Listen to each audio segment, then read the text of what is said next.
राज्याचे माजी मंत्री स्वरूपसिंग हिऱ्या नाईक यांचं देखील शोकप्रस्ताव आहे। खरं म्हणजे आपल्या सर्वांना माहिती आहे की अनेक वर्ष मंत्री म्हणून काम केलेले, आदिवासी समाजामध्ये एक उत्तम नेतृत्व असलेले कैलासवासी स्वरूपसिंग हिऱ्या नाईक यांचा जन्म 10 सप्टेंबर 1938 रोजी नंदुरबार जिल्ह्यातील नवापूर तालुक्यातील नवागाव येथे झालं होतं। त्यांचं शिक्षण SSC पर्यंत झालं होतं। त्यांनी आदिवासी सेवा सहाय्यक संस्थेची स्थापना करून कला, वाणिज्य आणि विज्ञान महाविद्यालय, D.Ed आणि B.Ed महाविद्यालय तसंच आश्रमशाळा सुरू केल्या। नवापूर तालुका शिक्षण प्रसारक संस्था तसेच पोस्ट बेसिक आश्रमशाळेच्या माध्यमातून त्यांनी शिक्षण क्षेत्रात भरीव कार्य केले। त्यांनी धुळे जिल्हा कृषी औद्योगिक सहकारी संघ, नंदुरबार तालुका आदिवासी दूध उत्पादक संघ, आदिवासी सहकारी साखर कारखान्याचे संस्थापक संचालक म्हणूनही उत्तम कार्य केले।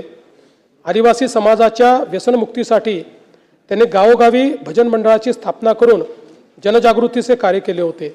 अनधिकृत सावकारीपासून आदिवासी समाजाला शोषणमुक्त करण्यासाठी त्यांनी विशेष प्रयत्न केले होते।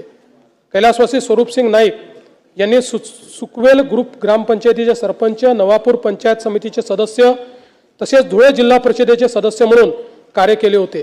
ते सन 1972, 1982, 85, 90, 95, 99, 2004 व 2014 असे 8 वेळा नंदुरबार जिल्ह्यातील नवापूर मतदारसंघातून महाराष्ट्र विधानसभेवर निर्वाचित झाले होते। मार्च 81 ते एप्रिल 82 या कालावधीत महाराष्ट्र विधान परिषदेचे देखील ते सदस्य होते। मार्च 77 ते 80 या कालावधीत लोकसभेचे देखील सदस्य होते।